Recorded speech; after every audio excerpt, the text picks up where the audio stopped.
नमस्ते। आज के इस डीप डाइव में हम ग्लोबल मार्केट्स की दो बिल्कुल अलग लेकिन बेहद दिलचस्प कहानियों को डिकोड करने वाले हैं। एक तरफ हम ग्लोबल एआई हार्डवेयर में हो रहे अरबों डॉलर्स के ऐतिहासिक खर्च को समझेंगे और दूसरी तरफ हम भारतीय शेयर बाजार में कैपिटल कंट्रोल्स की वजह से पैदा हो रहे उन छिपे हुए वैल्यूएशन डिस्टॉर्शंस का पर्दाफाश करेंगे जिन पर शायद ही किसी का ध्यान जा रहा है। ये दोनों ही ट्रेंड्स आज के इन्वेस्टमेंट लैंडस्केप को पूरी तरह से बदल रहे हैं। तो चलिए बिना किसी देरी के शुरू करते हैं। ओके, तो चलिए इसमें डाइव इन करते हैं। आज की हमारी जर्नी मैक्रो से माइक्रो की तरफ जाएगी।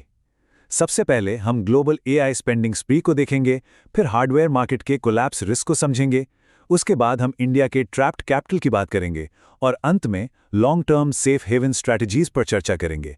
तो आते हैं हमारे पहले पॉइंट पर, global AI spending स्प्री, the 5 layer cake.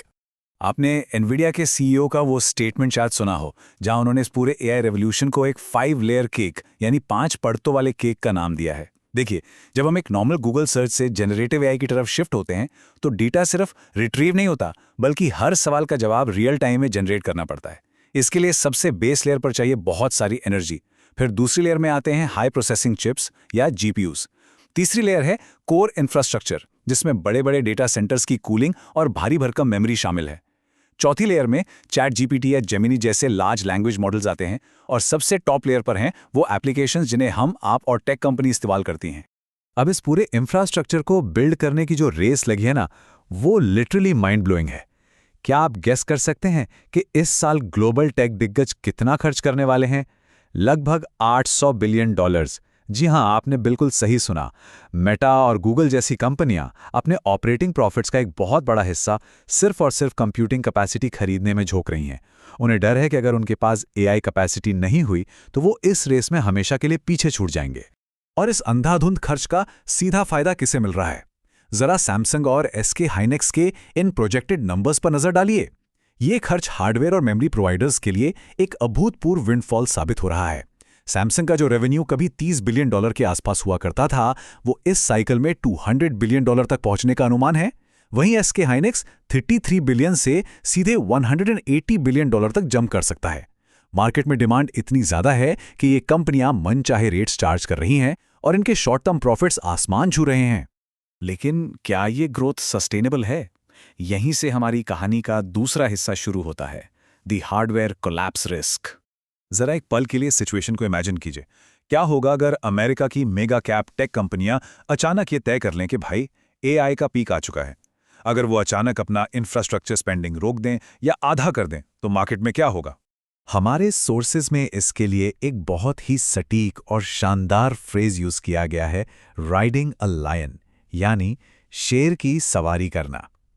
जब तक शेर दौड़ रहा है सब कुछ बहुत थ्रिलिंग और शानदार लगता है, लेकिन सोचिए, अगर टेक इकोसिस्टम का वो कैश फ्लो अचानक सूख गया तो यही शेर पलटकर उन पर हमला कर सकता है। और ये स्लाइड बिल्कुल परफेक्टली दिखाती है कि क्यों हार्डवेयर हैवी पोर्टफोलियोज एक बहुत बड़े खतरे में हैं। देखिए, ट्रेड के दोनों पहलू बिल्कुल अलग हैं। एक तरफ मेटा और माइक्रोसॉफ्ट जैसे सॉफ्टवेयर जाइंट्स हैं। अगर कल को ये डिसाइड करते हैं कि एआई हाइप खत्म हो गया है तो ये सिंपली अपना कैपिटल एक्सपेंडिचर काट देंगे, इनके पैसे बचेंगे और स्टॉक वैल्यू प्रोटेक्ट हो जाएगी। लेकिन दूसरी तरफ है एनवीडिया या सैमसंग जैसे हार्डवेयर प्रोवाइडर्स। अगर ऑर्डर्स अचानक आना बंद हो गए तो ऊंचे दामों पर बुक की गई उनकी वो सारी कैपेसिटी धरी की धरी रह जाएगी। उनके प्रॉफिट्स ताश के पत्तों की तरह कोलैप्स कर जाएंगे। ये इनके लिए लिटरली एक एग्जिस्टेंशियल रिस्क है। अब ग्लोबल एआई मार्केट से थोड़ा बाहर निकलते हैं और फोकस करते हैं इंडिया के डोमेस्टिक मार्केट पर। Section 3, India's trapped capital. Indian stocks आज इतने बूम पर क्यों हैं जबकि फॉरेन इंस्टीट्यूशनल इन्वेस्टर्स लगातार पैसा निकाल रहे हैं? इसका एक बहुत बड़ा कारण है कैपिटल कंट्रोल्स। सिंपल लैंग्वेज में समझें तो ये वो सरकारी नीतियां हैं जो देश के पैसे को विदेशी बाजारों में जाने से रोकती हैं। फॉरेन एक्सचेंज रिजर्व को प्रोटेक्ट करने और करेंसी को स्टेबल रखने के लिए सरकारें ऐसा करती हैं। लेकिन इसका साइड इफेक्ट ये होता है कि हमारा डोमेस्टिक कैपिटल देश की सीमाओं के भीतर ही पूरी तरह से ट्रैप हो जाता है। और ये ट्रैप्ड कैपिटल मार्केट में कैसे आर्टिफिशियल वैल्यूएशंस पैदा करता है, ये टीसीएस और एक्सेंचर की तुलना से एकदम क्लियर हो जाता है। देखिए, एक्सेंचर का रेवेन्यू टीसीएस के मुकाबले लगभग 2 गुना है, लेकिन अगर आप दोनों का ओवरऑल मार्केट कैप देखेंगे तो वो सरप्राइजिंगली लगभग एक समान है। ऐसा क्यों?